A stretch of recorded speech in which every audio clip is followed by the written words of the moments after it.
Hello everybody, Assassinator back with another Xbox catch-up video. Now this was a slow week in the world of Xbox, but there's still a couple of things that I wanted to talk about. So I'll start off with RedFall 2, or RedFall the 2.0 update. So basically it is the performance mode that we were promised. Now the update wasn't just the performance mode, it did give us that, so it gave us the 60 frames per second on the Xbox Series S and X, but it also included gameplay and combat changes. It increased the enemy population in the open world.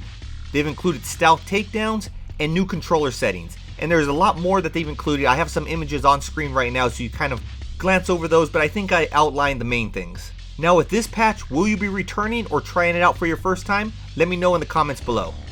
For me, I'm glad that Arcane didn't just walk away from this game after the launch. I mean, it was a bad launch. And I mean, it was only right that people criticized it. I don't know if it should have been criticized so harshly because I never really gave it a chance. I think I played like the first 30 minutes of the game. There were just so many games releasing around it that I held off, and I figured, you know what, I'd get back in when they end up adding the 60 frames per second performance mode.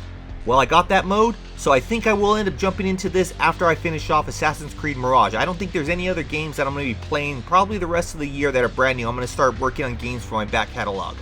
So RedFall and Liza P are the two to check out for me. And I'll make sure to give you my thoughts and impressions after I've given the game a try.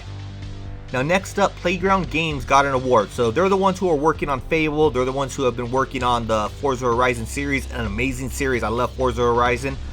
Well, they got the Best Place to Work 2023 award in the UK. So we just had Time Magazine saying Microsoft was a great place to work according to its workers. And now one of Microsoft's first party gaming studios out in the UK got a Best Place to Work there. Again, it shows that Microsoft isn't all bad.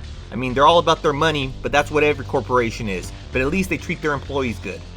So moving on from there, we got some review scores. Forza Motorsport will be the first one, which got a Metacritic score of 85. And then Assassin's Creed Mirage got a Metacritic score of 78.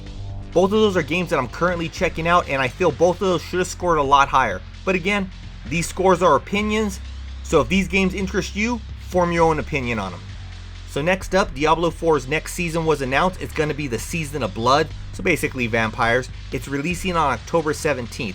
Now the image on screen shows a few of the things that they're going to be having during the season. A couple that stand out are some new features, some quality of life fixes, which is always something that they do with updates, and some new endgame content. I know the hype around Diablo 4 has kind of dwindled over the last couple of months, but it could be one of those things just like Halo Infinite, where every new season, it brings a lot of players back. They finish the content, then they go ahead and leave it for a bit. So if you're still into Diablo 4, then the next season's coming out soon. This week we also got some sales numbers for Cyberpunk. So it was announced that Cyberpunk 2077 has sold 25 million copies, and that the Liberty City expansion has sold more than 3 million in just a week. So overall, some impressive numbers right there. Now I've heard some great things about the update and expansions. I just don't know if I'll ever have a slow time where I'll be returning to Night City. I might just have to leave that until part 2 comes out, because I do hear that that's in the works. But that's going to be it for this video. Until next time, Assassinator out.